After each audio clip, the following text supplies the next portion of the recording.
해야지.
찬송가 125장.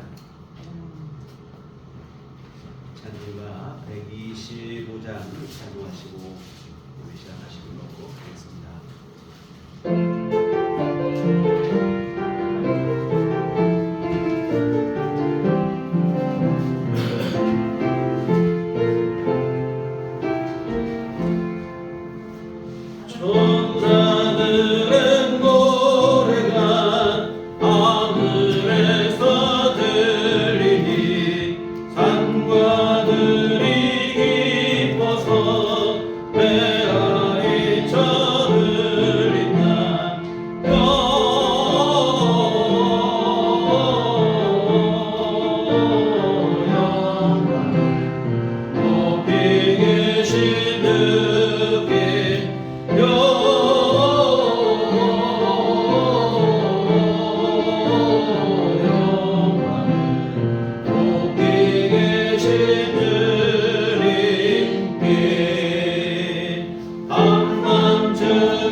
찬송하심으로 예배 시작하시도록 하겠습니다.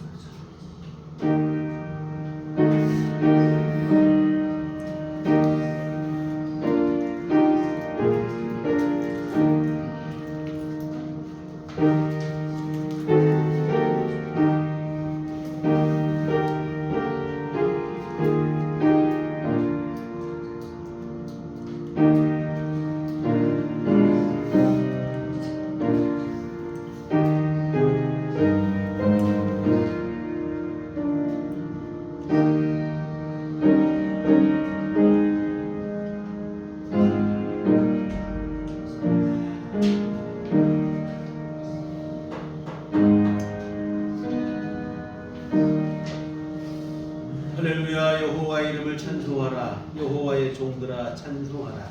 여호와의 제물이 여호와의 성전 곧 우리 하나님의 성전 뜰에서 있는 너희여, 여호와를 찬송하라. 여호와는 선하시며 그의 이름이 아름다우니 그의 이름을 찬양하라. 내가 알거니와 여호와께서는 위대하시며 우리 주는 모든 신들보다 위대하시도다. 아멘. 다 같이 자리를 하셔서 찬송가 31장 찬송하시겠습니다.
사도신경으로 신앙 고백하시겠습니다.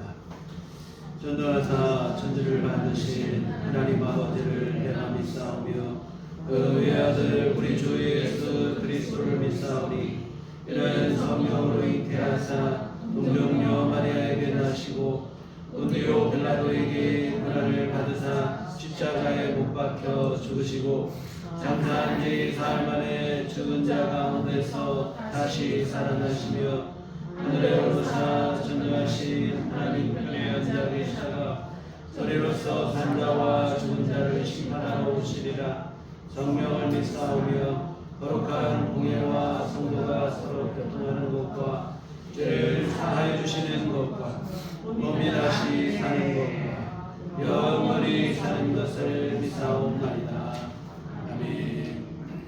성시교독은 교동 116번 주관님 두 번째 말씀을 함께 교독하시겠습니다.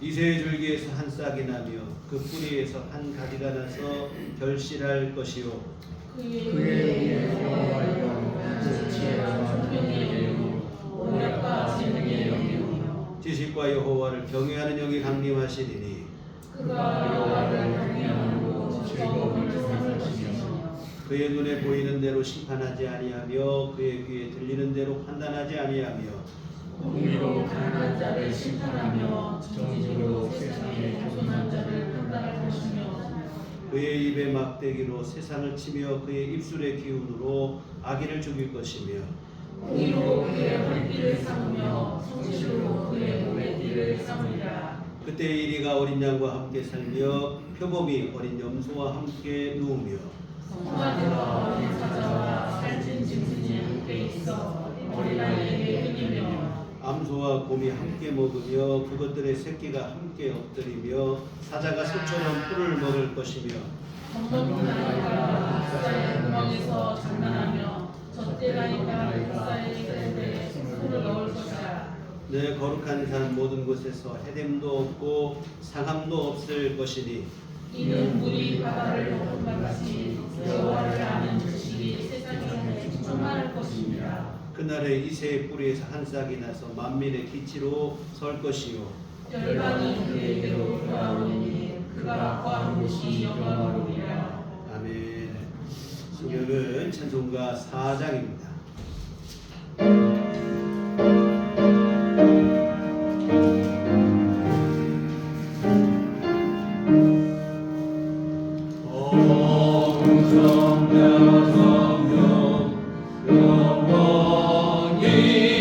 영광 받으옵소서. 애초로 지금까지 높이 영원토록 성삼위께 영광. 아멘. 다같이 저희는 기도하실 때 이주원장님 기도하시겠습니다.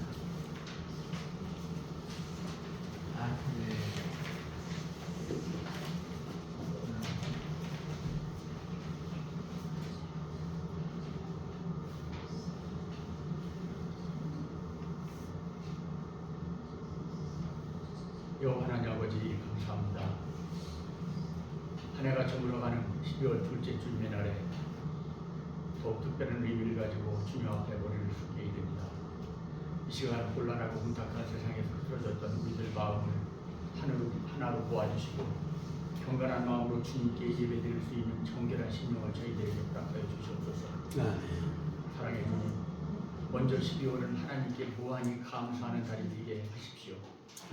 이날까지 우리들과 온전히 함께 동행해 주시고 하나님의 은혜 가운데 우리들 교회 성전에서 매주 예배로 하나님을 찬양할 수 있게 하심을 감사하게 하소서. 이날까지 건강하게 살아있어서 일상을 누리는 복을 주심에 감사하게 하소서. 건강한 육신으로 보고 듣고 두 다리로 걸을 수 있음을 하나님이 주신 기적이고 축복임에 감사하게 하여 주시옵소서. 매 끼마다 버리지 않고 이동할 수 있는 식량을 주시고 이를 섭취할 수 있는 건강을 주시며 감사하게 하소서. 여 하나님 아버지, 그리스도인으로서 한 해를 마무리하는 12월은 우리들 자신을 겸허히 되돌아보고 반성하고 회개하며 스스로를 평가하는 날이 되게 하소서. 하나님을 믿는 충성된 종으로서 얼마나 신실한 믿음을 가지고 기도하고 말씀에 순종하며 주일 성수를 하면서 지나가는지 겸허히 자신을 평가하여 주시옵소서. 하나님의 자녀로서 부질없는 말과 행동으로 인하여 하나님의 영광을 흩트리지 않았는지 반성하게 해 주시옵소서. 하나님의 자녀로서 이웃들에게 선한 영향력을 끼치며 살았는지 우리 스스로를 되돌아보게 하시고 이웃들에게 불편하고 부담스러운 시선의 대상이 되지는 않았는지 자신을 엄격하게 평가해 주시옵소서. 하나님의 자녀로서 사리 뵙지 못한 행동으로 하나님을 부끄럽게 하지 않았는지 하나님께 고백하고 회개케 하여 주시옵소서. 우리의 이심과 욕심으로 타인에게 약이 된 심령의 상처를 통합하여 주시고 우리들 안에 있는 분노와 미움의 씨앗을 제거해 주셔서 진정으로 이웃을 이해하고 포용할 수 있는 그리스도의 사랑을 저희들에게 허락하여 주시옵소서. 교회 안에서만 교인들끼리 이루어지는 사랑을 넘어서 교회 밖 이방인들을 진정으로 사랑하며 하나님 품으로 인도하고자 하는 노력을 통해서 주님 세계의 지평을 넓혀가는 폭넓은 믿음의 사명을 우리들에게 허락하여 주시옵소서. 여호와 하나님 아버지, 12월은 우리들 교회 우리들의 하나님의 어려움과 고통과 아픔과 상처를 모두 하나님의 손길로 치유받고 새롭게 다짐하며 새해를 준비하는 날로 인도하여 주시옵소서. 우리들의 부족했던 믿음 생활이 새롭게 심화되어지는 믿음 생활로 이어지도록 기도로 준비하는 날이 되게 하여 주시옵소서. 특별히 성탄절을 앞두고 어둠을 물리치고 정의와 평화에 비추오시는 예수 그리스도를 맞이하는 대림절 주간을 맞이하며 12월을 성탄의 기쁨을 기도와 찬양과 말씀으로 준비하는 날로 인도하여 주시옵소서. 사랑해 주님, 우리들 교회가 주님의 뜻에 합당한 거룩한 빛과 소금의 역할을 감당하는데 소홀하지 않도록 인도하여 주시옵소서.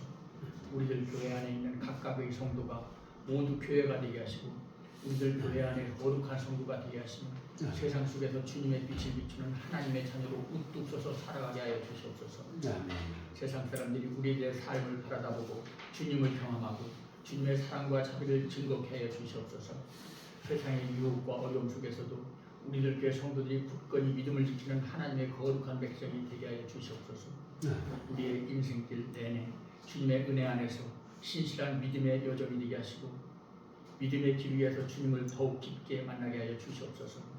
전능하신 여호와 하나님 아버지, 지도자의 어리석은 리더십으로 아수라장이 된 우리 대한민국을 정상적인 국가, 안정된 국가로 회복시켜 주시옵소서. 이 혼란스러운 전국이 하나님의 질서와 정의 속에서 온전히 회복되게 하여 주시옵소서. 위대한 대한민국을 지켜 주시옵소서. 우리의 모든 소망과 염려를 주님께 바치고 우리의 삶 속에서 이루어지실 주님의 계획을 믿고 기다리면서 이 모든 말씀 예수님 이름으로 간절히 기도드립니다. 아멘.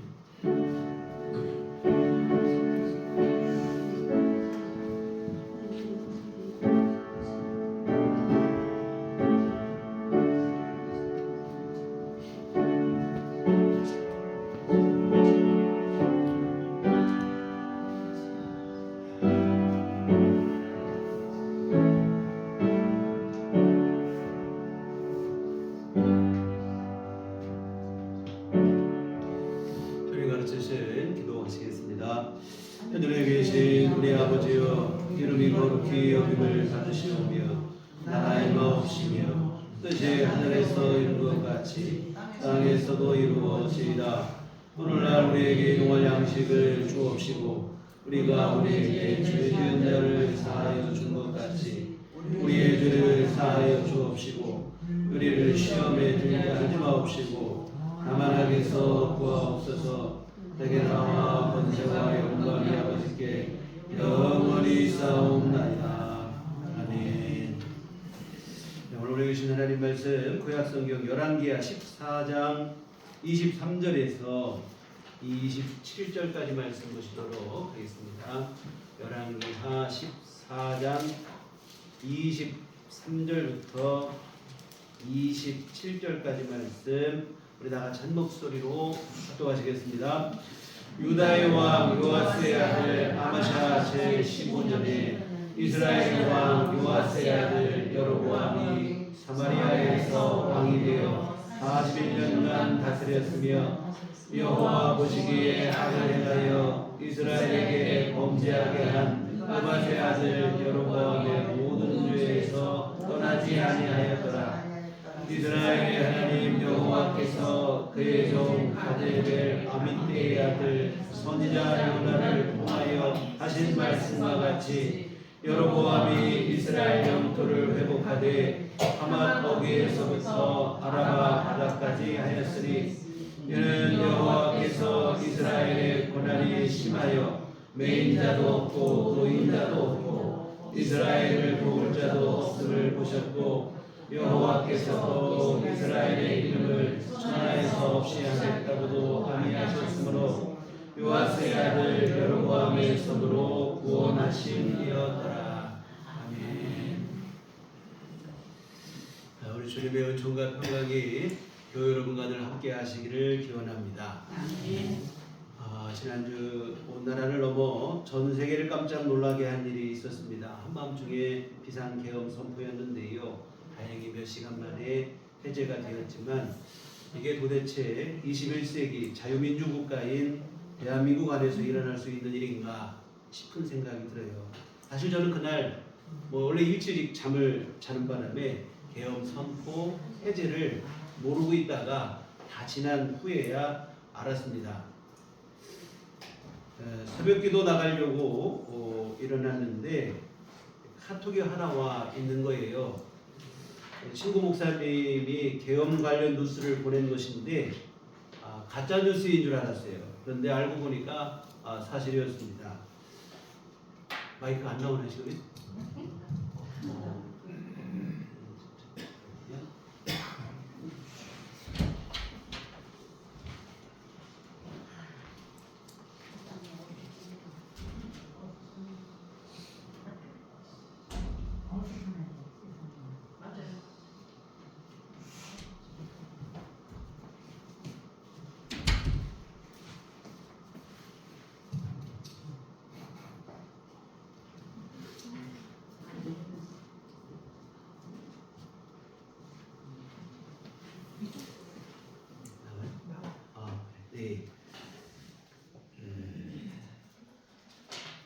일제강점기와 6.25 전쟁을 겪지만 이 모든 것을 극복하고 완전한 민주국가를 이루고 세계 10대 경제 대국을 이룬 나라는 세계 역사상 오직 대한민국뿐이에요. 그런데 이런 나라에서 내전으로 혼란을 겪고 있는 나라에서나 있을 법한 계엄령이 선포되었다는 것이 도무지 믿기지가 않습니다.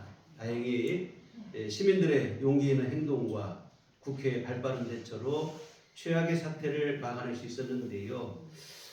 다시는 이와 같은 어처구니 없는 일은 없었으면 좋겠습니다. 우리가 어떻게 얻어낸 민주주의인데 반드시 지켜야 할 것입니다. 수많은 사람들의 그 피와 희생이 헛되지 않게 민주국가를 잘 지켜서 자손만대에 물려줄 수 있었으면 좋겠습니다. 여튼 어수선한 상황이지만 이럴 때일수록 나라를 위해 또한 민족을 위해서 우리 성도들이 또 교회가 먼저 깨어서 기도해야 될 줄 믿습니다.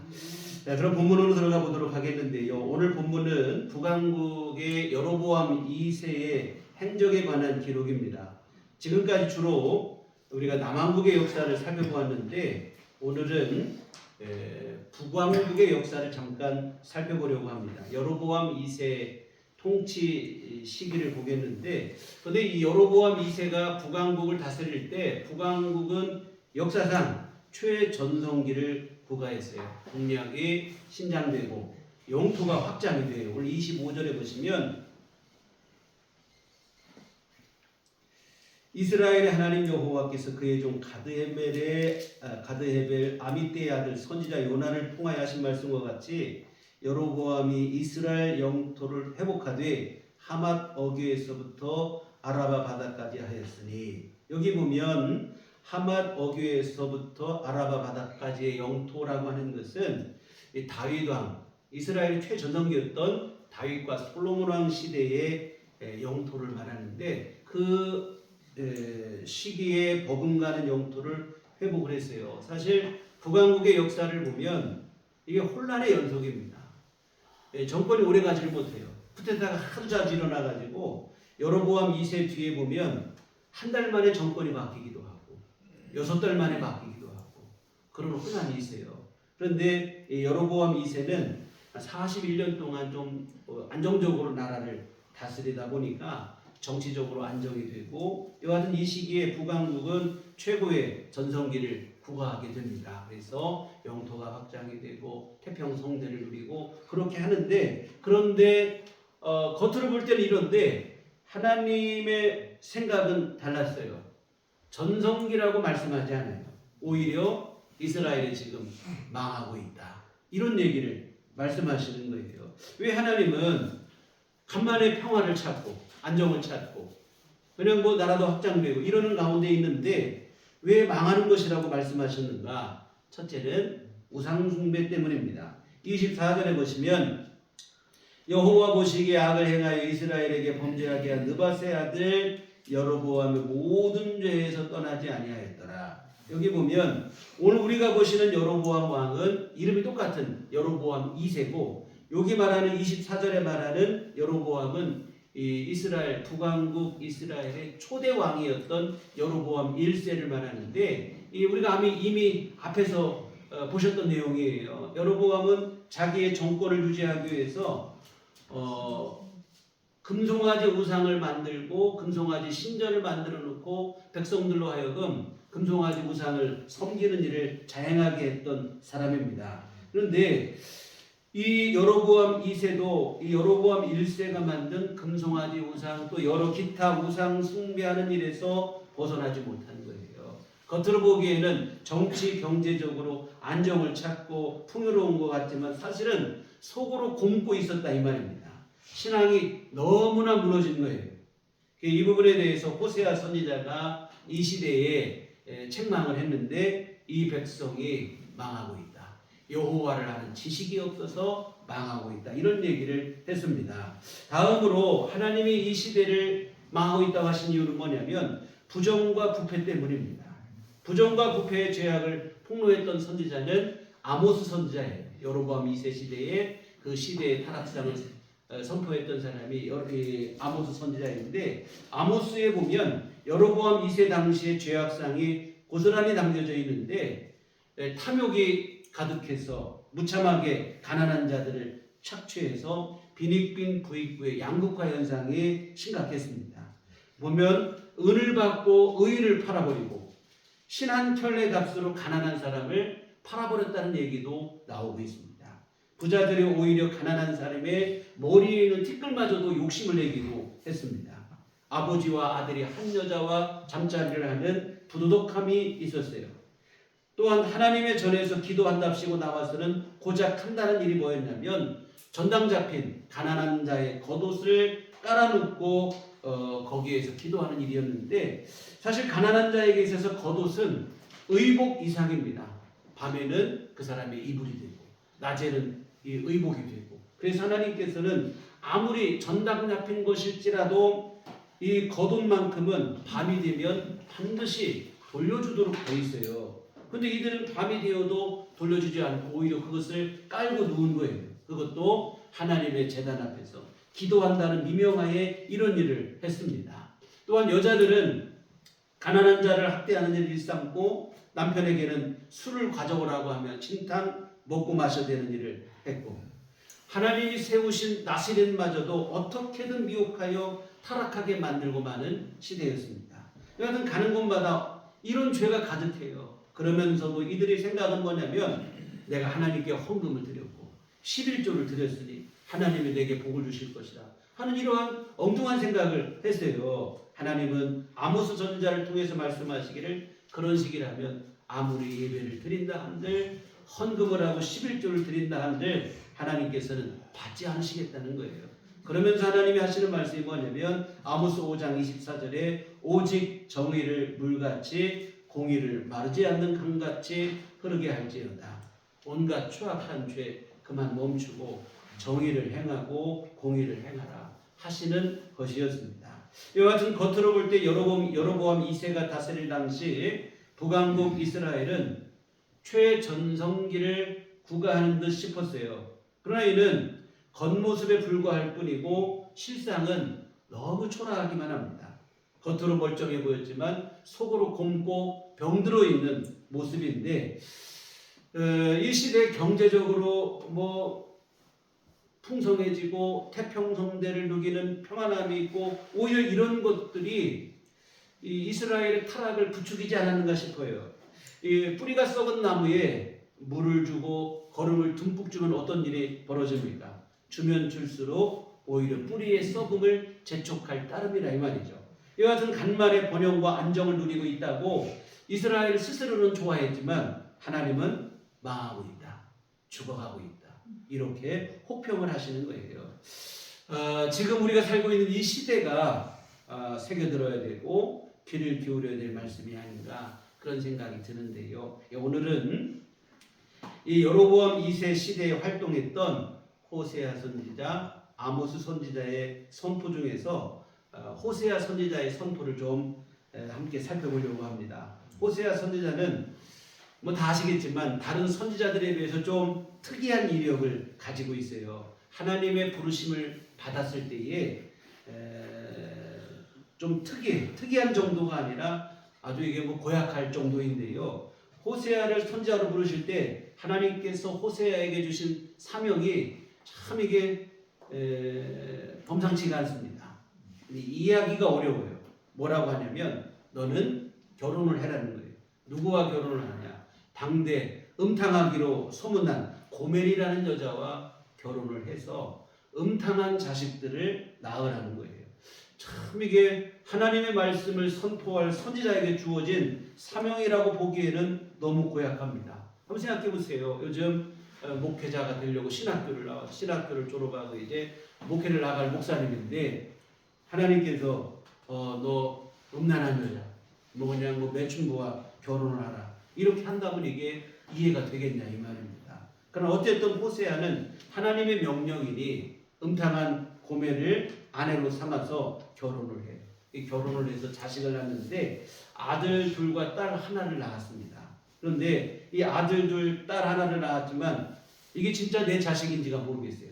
막내 자식을 낳았을 때 이름이 붙여지는데 바로 뭐냐면 너는 내 백성이 아니다. 이게 무슨 뜻이겠어요? 이거 하나님의 계시가 있기도 하지만 또 뭐냐면 실제로 호세아의 가정사이기도 해요.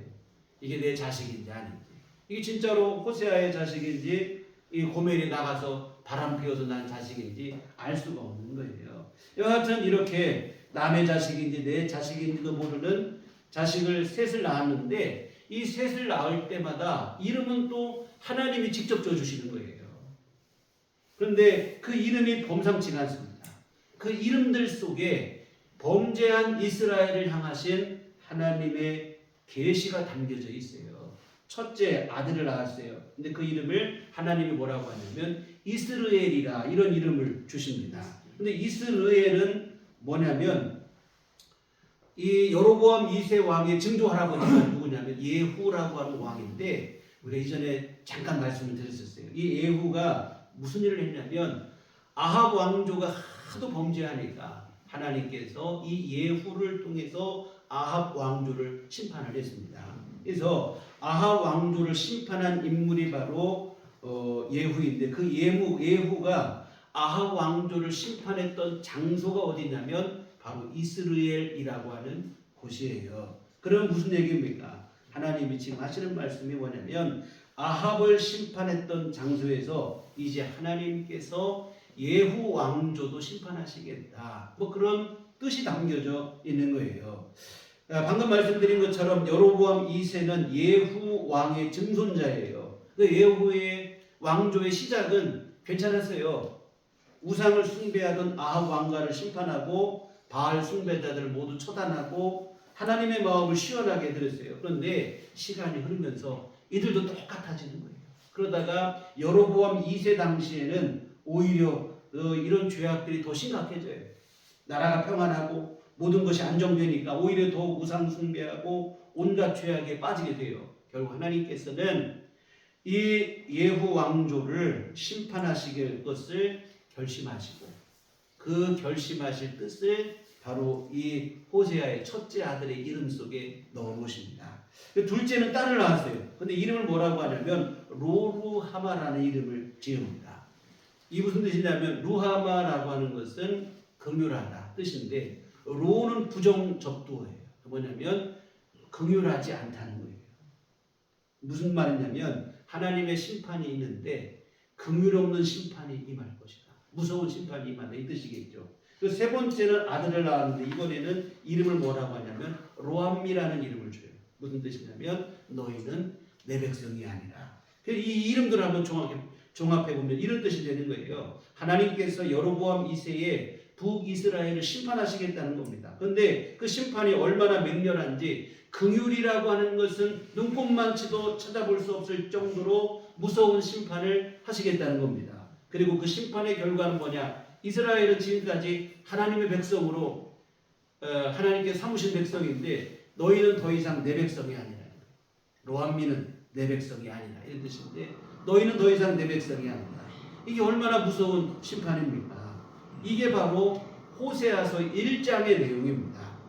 한번 생각해 보세요. 호세아 1장에 이런 내용이 기록이 되어 있는데 호세아는 선지자니까 글로만 남기는 게 아니에요. 백성들을 향해서 이런 얘기를 선포하는 거예요. 그럼 호세아 1장의 얘기, 호세아 어찌 보면 부끄러운 자기 가정사 아닙니까?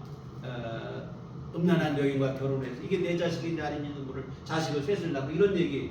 이와 같은 부끄러운 자신의 가정사지만 이 가정사를 통해서 이와 같은 호세아는 하나님의 심판 계획을 선포하는 거예요. 하나님께서 나로 하여금 이런 일이 있게 하시고 자식을 낳을 때마다 이름을 씌우는데 이게 바로 다른 게 아니라 오늘 우리를 향하신 하나님의 심판 계획이다. 하나님 우리를 심판하실 것이고 긍휼없이 심판하실 것이고 더 이상 우리는 하나님의 백성이 아니라고 하신다. 이런 얘기를 선포를 하는 거죠. 근데 여러분 호세아가 이런 선포를 했을 때 백성들의 반응이 어땠을까요? 안 들었을 것 같아요. 아니 너나 잘하시지 무슨 가정이나 더 잘 돌봐라 이런 얘기 했을 거 아니겠어요? 생각해보세요. 목사님이 아주 그냥 행실이 바르지 못한 여자와 결혼을 해서 사모님이 결혼을 하고도 날마다 바람을 피우러 다니고 목사님이 아무리 설교를 한다 한들 성도들이 그 설교를 귀에 듣겠냐 이 말입니다. 보나마나 이스라엘 백성들도 호세아의 선포를 귓등으로도 안 들었을 것이 뻔합니다. 근데 그때 호세아 선지자가 하는 말이 뭐냐면 너희가 내 아기를 비웃을 자격이 있느냐는 거예요. 내 아내 고멜이 외간 남자와 바람 피운 것이나 오늘 이스라엘 너희가 하나님을 저버리고 우상에게 달려간 것이나 다를 게 뭐가 있나. 이스라엘의 우상 숭배는 영적인 간음이라고 폭로를 하는 거예요. 그게 바로 호세아서 2장의 내용입니다. 호세아의 부인 고멜이나 이스라엘 백성이나 다를 게 없다는 거예요. 남편 버리고 외간 남자와 바람피는 것이나 하나님 저버리고 우상하게 달려가는 것이나 다를 게 뭐가 있는가. 지금 이스라엘은 영적인 간음을 행하고 있다 하는 것입니다. 그런데 여러분 호세아서의 내용을 보시면 호세아의 선포가 이게 얼마나 간절한지 몰라요. 왜 그러냐면 본인이 직접 경험을 하고 나니까 지금 하나님의 심정이 너무 이해가 되는 거예요. 얼마나 간절한 마음으로 하나님의 말씀을 이스라엘 백성들을 향해서 선포하는지 몰라요. 호세아서를 읽어보면 정말 이 호세아의 간절한 마음이 고스란히 드러나 있는데 그중 한 부분 한번 살펴보시겠습니다. 호세아 2장 8절에 보면 이런 얘기가 있어요. 곡식과 새 포도주와 기름은 내가 그에게 준 것이요 그들이 바알을 위하여 쓴 은과 금도 내가 그에게 도하여 준 것이거늘 그가 알지 못하도다. 하나님께서 이스라엘 백성들에게 곡식도 주시고 포도주도 주시고 기름도 주시고 은과 금을 다 주었다는 거예요. 그랬더니 이스라엘 백성들이 그것을 받고는 하나님께 감사하다고 하나님께 영광을 돌린 게 아니라 이것을 가지고 가서 바알에게 갖다 바치는 거예요. 오히려 우상을 섬기는 거예요. 쉽게 말하면 남편이 초라하고 일하고 고생해서 월급 받아다가 부인에게 줬더니 그 부인이 그거 등 가지고 바람을 피우고 다니는 건 똑같은 일이에요. 이게 얼마나 허탈하고 괘씸하고 비통하고 통탄할 일입니까? 호세아는 그게 바로 지금 하나님의 심정이라는 거예요. 너무 괘씸한 나머지 하나님은 지금까지 주었던 모든 것 다 빼앗겠다고 하시는 거예요. 뿐만 아니라 바알을 섬긴 시간만큼 이스라엘에 벌을 주겠다는 겁니다. 호세아 2장 13절에 보면 그가 귀고리와 폐물로 장식하고 그가 사랑하는 자를 따라가서 나를 잊어버리고 향을 살라 바알들을 섬긴 시일대로 내가 그에게 벌을 주리라 여호와의 말씀입니다. 하나님을 등지고 우상을 섬긴 세월만큼 이스라엘에게 똑같이 하나님이 갚아주시겠다는 거예요. 하나님을 떠난 세월만큼 하나님께서도 그대로 해주시겠다는 거예요. 호세아가 가슴을 찢는 심정으로 지금 이 하나님의 이런 말씀을 선포하고 있는 거예요. 하나님의 심정이 어떠한지를 너무 잘 알다 보니까 호세아가 이 말씀을 전할 때 감정이입이 되는 거죠. 애타는 심정으로 선포를 하는 거예요. 그런데 이렇게 호세아 2장에서 애타는 심정으로 불을 품고 하나님의 말씀을 선포하고 있는데 하나님께서 호세아를 다시 부르시는 거예요. 그러더니 하나님이 하시는 말씀이 뭐냐면 호세아야, 너 바람나서 집 나간 네 아내를 찾아와서 네 아내를 다시 사랑하거라. 이런 말씀을 하시는 거예요.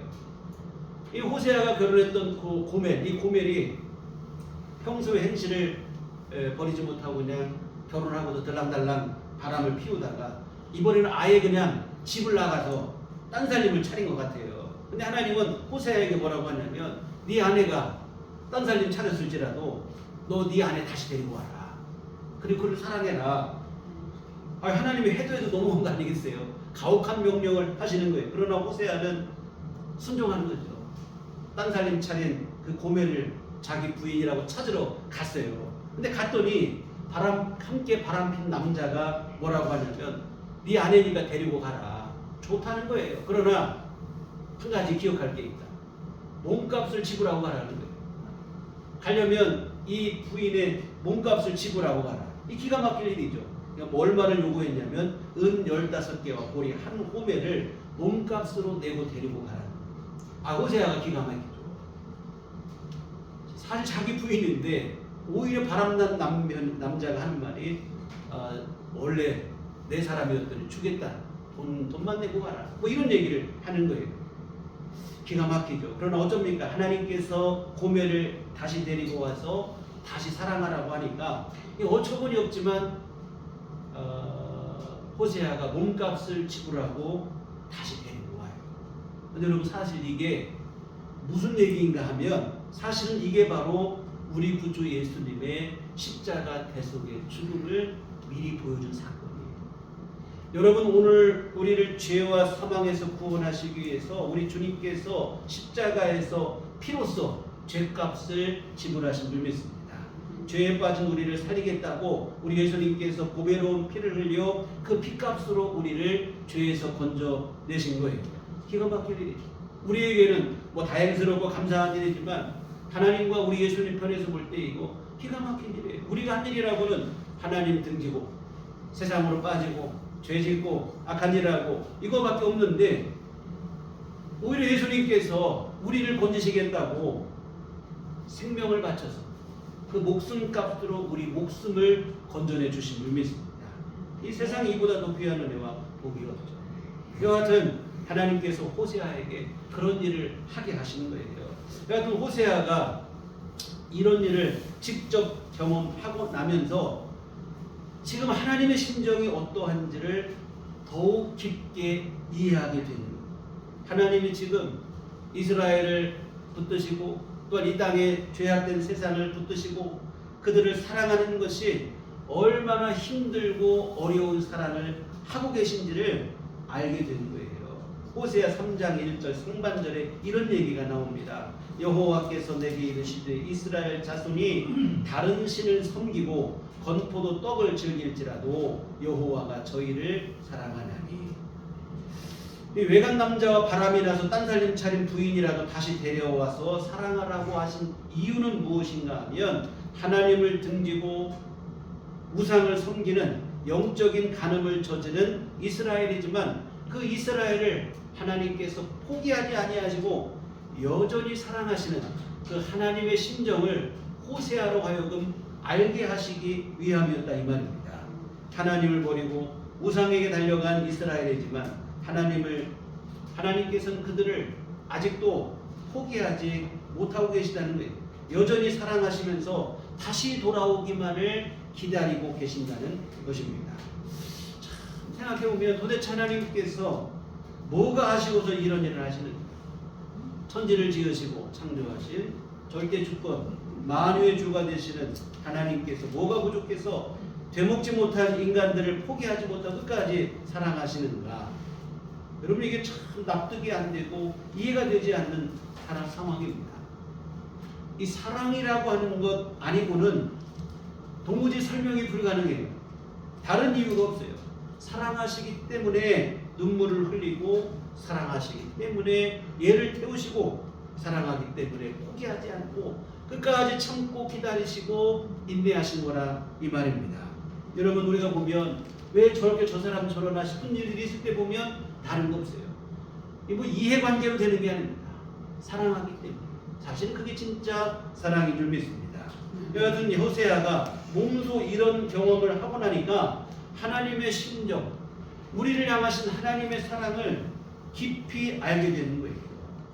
여러분 생각해 보세요. 바람 나가서 집 나간 부인을 오히려 내가 돈을 지불하고 찾아온다는 게 쉽냐 이 말이에요. 그 일을 행할 때 얼마나 비참하고 비통하겠습니까? 근데 호세아가 자신이 그런 일을 직접 경험하고 나니까 비로소 하나님의 심정이 이해가 되는 거예요. 하나님께서 지금 얼마나 참으시고 이스라엘을 사랑하고 계신지 충분히 이해가 되는 거예요. 하나님께서 베풀어 주신 사랑이 그냥 저절로 된 싸구려 사랑이 아니라는 것을 깨닫게 되는 거예요. 하나님께서 지금 얼마나 힘들고 어려운 사랑을 하고 계시는지를 알게 되는 것입니다. 그런데 정작 이런 사랑을 한 몸에 받고 있는 이스라엘 백성들을 보니까 너무 철이 없는 거예요. 하나님의 이런 마음을 아는지 모르는지 그냥 철부지처럼 구는 거예요.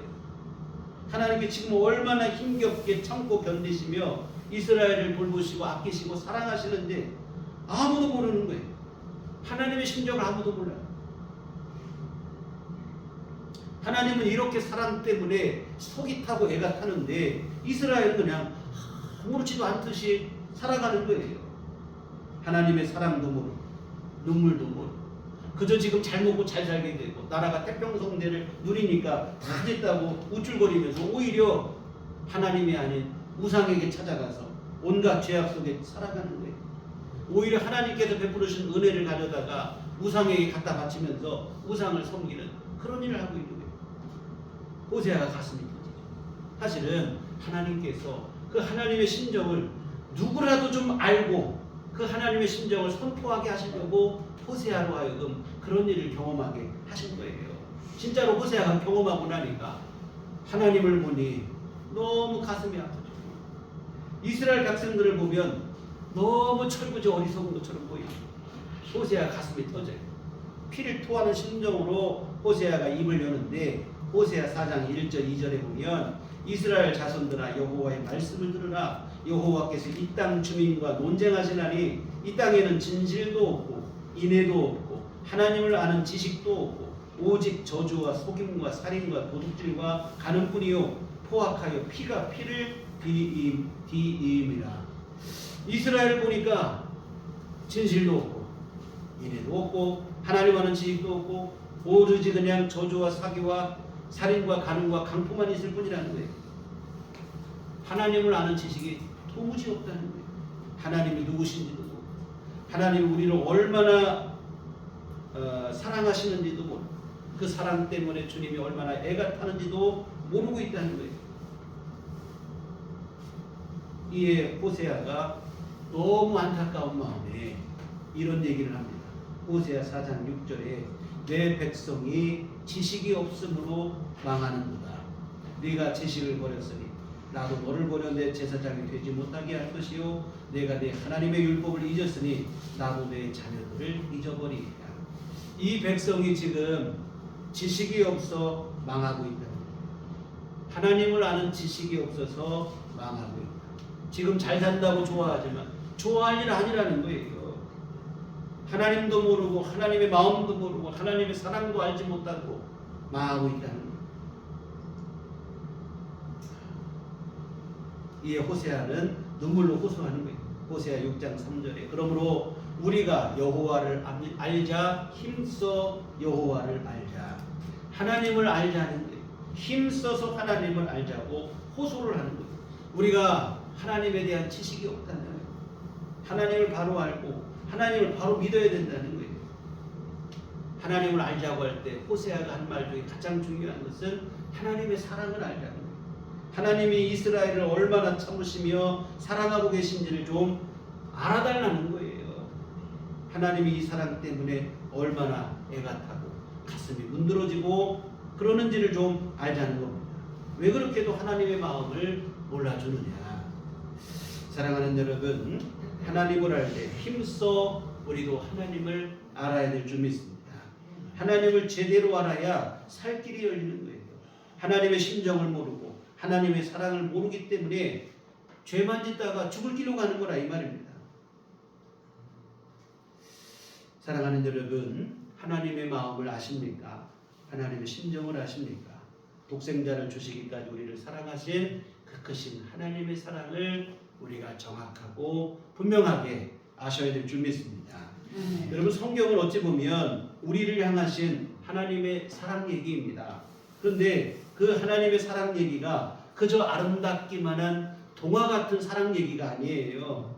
피눈물 나는 진짜 사랑 이야기입니다. 여러분, 사랑 때문에 하나님이 애를 태우시고 눈물을 흘리시고 결국에는 십자가에 죽기까지 하셨다 이 말입니다. 이게 진짜 사랑입니다. 여러분, 젊은 청춘 남녀가 연애할 때 뭐 가슴을 설레는 것, 이것도 뭐 아름다운 사랑이겠죠. 그러나 진짜 사랑은 결혼하고 실제로 함께 부딪혀 살면서 그 사랑 때문에 눈물도 흘려보고 고생도 하고 희생도 해보고 가슴 아파해보고, 사실은 이게 진짜 사랑이라 이 말이죠. 이런 하나님의 사랑을 우리도 알아야 될 줄 믿습니다. 모르니까, 이런 하나님의 사랑을 모르니까 금방 불평하고 원망하고 조금 무슨 일만 있으면 시험 들고 실족하고 하나님 떠나고, 아니라 이 말이에요. 하나님은 참으시되 길이 참으시며 지금까지 얼마나 우리를 향한 사랑 때문에 애를 태우시는데, 우리는 뭐 작은 거에도 그냥 뭐 이랬다 저랬다 안 된다 이 말이에요. 사실 호세아도 처음에는 몰랐어요. 그런데 본인이 직접 이런 경험을 해보니까 그제야 하나님의 심정을, 하나님의 애절한 사랑을 이해하게 되는 거예요. 이와 같은 호세아는 하나님의 심정을 알고 나니까 하나님의 마음을 알지 못하는 철부지 이스라엘을 볼 때 애가 타는 거예요. 부끄러운 자신의 가정사까지 다 들추어내면서까지 이스라엘의 회개를 촉구하는 그런 말씀을 선포하게 됐다 이 말입니다. 사랑하는 성도 여러분, 하나님의 사랑을 알아야 됩니다. 독생자를 십자가에 주시기까지 하시면서 우리를 사랑하신 하나님의 그 가슴 시리고 저린 그 사랑을 우리가 알아야 됩니다. 특히 지금 우리 함께 보내고 있는 이 성탄의 계절에 더욱 그 사랑을 우리 마음속 깊이 새겼으면 좋겠습니다. 우리를 위해 십자가 지시기에 죄 많은 세상에 직접 찾아오신 주님의 그 사랑을 우리가 알아야 됩니다. 그리고 그 사랑에 감사하시고 주님이 우리를 사랑하신 것처럼 우리 또한 주님을 사랑하는 마음으로 주 앞에 믿음으로 설 것을 다짐하고 각오할 수 있었으면 좋겠습니다. 오늘 우리는 풍요와 번영의 눈이 멀어서 하나님을 등진 여로보암 2세 당시 이스라엘의 역사를 살펴봤습니다. 그런데 이런 역사의 실수와 실패는 오늘 이 시대에도 여전한 것 같아요. 하나님의 사랑보다도 세상의 풍요와 번영에 더욱 열광하는 시대입니다.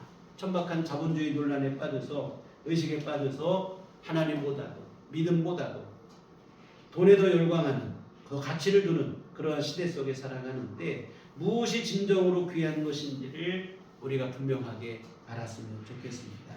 호세아 선지자의 선포처럼 우리의 가장 중요한 것은 하나님을 아는 지식입니다. 우리를 향하신 하나님의 사랑을 아는 지식이에요. 가슴 시린 하나님의 애절한 사랑을 분명하고도 정확하게 알았으면 좋겠습니다. 그 사랑을 진심으로 깨달아 하나님 앞에 감사하시며 이제 오늘 우리도 우리의 마음을 다하고 성품을 다하고 힘을 다하여 하나님을 사랑하시는 우리들께 온 교훈을 되시기를 주님의 이름으로 축원합니다. 들어가시겠습니다. 하나님 아버지, 물질의 풍요와 번영 속에 하나님도 잊어버리고 오히려 토목의 욕망 속에 디대어 살아가는 시대를 살아가고 있습니다. 하나님 아버지, 우리 이때에 하나님의 그 사랑하심을 기억할 수 있는 성숙한 믿음의 자녀들이 되게 하여 주시옵소서. 하나님께서 우리를 얼마나 사랑하시는지, 그 사랑으로 우리 주님은 죽기까지 하시는 사랑을 보여주시는 것을 우리 잊지 않게 하여 주시옵소서. 늘 감사하게 하시고 그 하나님의 사랑 앞에 부끄럽지 않게 살아가게 하여 주시오. 늘 감사하게 하시고 우리 또한 하나님을 진심으로 사랑하며 믿음으로 살아가는 삶을 살아갈 수 있도록 도와주시옵소서. 예수님 이름으로 기도했습니다. 아멘. 찬송가 563장. 찬송가 563장 찬송하시겠습니다.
늘 베푸신 은혜와 그 크신 사랑하심 감사를 드립니다.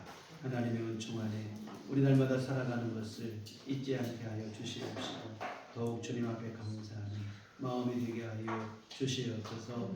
오늘도 이 모든 주님의 은총 크신 사랑 감사하여 주님 앞에 이 헌금을 드립니다. 하나님 기뻐하시고 주여 복을 내려 주시어 하나님의 선한 일들 이루게 하여 주시옵소서.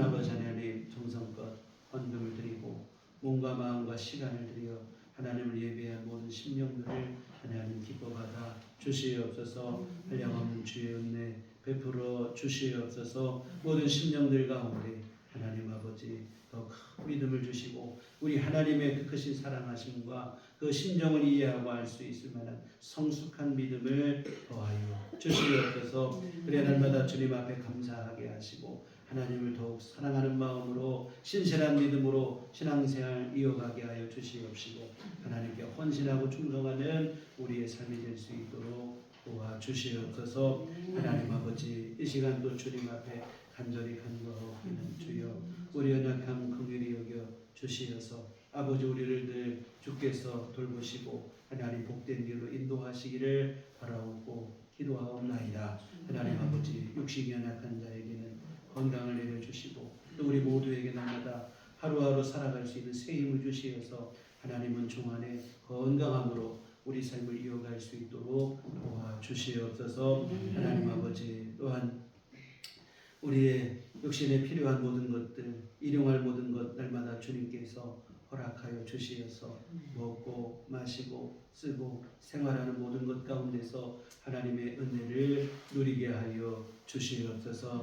무성하신 하나님께서 하늘문을 여시고 복을 내려 주시어 우리의 삶 속에 하나님 아버지 권고하며 또한 어려움 당한 일 없도록 주님께서 모든 것 가운데 늘 채우시고 하나님 함께하여 주시옵소서. 아버지 하나님, 또한 우리 모든 심령들 가운데 하나님 참된 평안과 기쁨을 허락하여 주시옵소서. 하루하루 살아가는 모든 순간이 하나님의 은혜로 우리 안에 다가와지게 하여 주시옵시고, 우리 심령이 세상은 험악하고 아버지 하나님 모든 것이 혼란스러울지라도 오늘 우리 안에 주님 주시는 참 평안이 있게 하시고 하늘의 위로와 기쁨으로 가득한 삶을 누릴 수 있도록 주님 도와 주시옵소서. 또한 아버지 하나님, 우리 한 주간 살아갈 때도 우리 주 예수 이름 붙잡아 믿음의 삶을 살아낼 수 있도록 주님 우리에게 믿음을 더하여 주시옵소서. 험한 세상 속에 우리 주님의 향기를 드러내는 믿음의 발걸음 걸어갈 수 있도록 도와주시옵소서. 세상의 빛이 되고 소금이 되는 삶을 살아가게 하여 주시옵소서. 예수님의 이름으로 기도했습니다. 아멘. 네, 교회 소식 시간입니다. 우리 서로 인사할 때 주님만 바라봅시다. 네, 우리 지금 계속 대림절기 보내고 있습니다. 우리 예수님의 성탄을 기뻐하시고 감사하시고 또 다시 오시겠다 우리에게 약속을 주신 그 주님의 그 약속을 마음에 새기시며 다시 오실 주님을 기다리는 그 마음을 새롭게 하는 그 대림절기가 됐으면 좋겠습니다. 이 생각은 오늘 여러분의 심령 안에 예수님을 더욱더 깊이 가슴에 담고 고대하고 기대하는 그런 마음들이 되셨으면 좋겠습니다. 네, 교회 밖의 집회와 성경 참여를 금하고 영적으로 혼탁한 시대 우리 교회 중심으로 건강한 신앙생활 함께 이어가시면 좋겠습니다. 오늘 또 우리 교회를 처음 방문해 주신 분이 계신데 감사하고 환영하며 아직 등록된 교회가 없으면 함께 하시면 함께 신앙으로 우리 기도로 함께 돕도록 하겠습니다. 우리 다 같이 자리에 일어나셔서 우리 서로를 축복하시면서 평안을 너에게 주노라 함께 찬양하시겠습니다.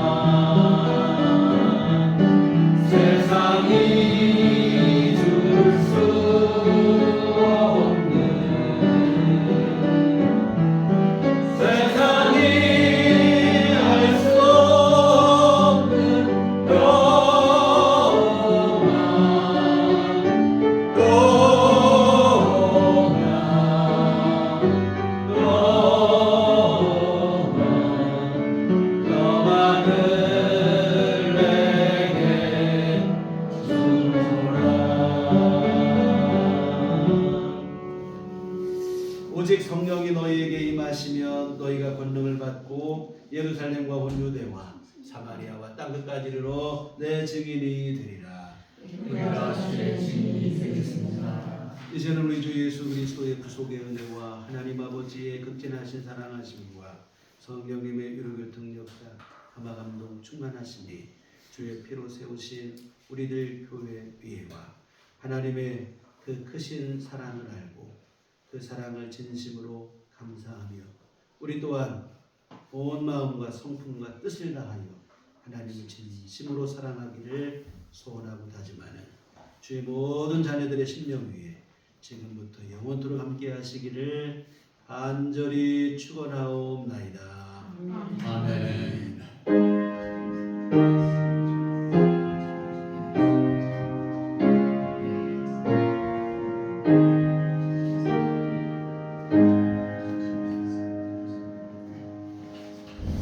감사합니다. 이상으로 근한 예배 마치도록 하겠습니다.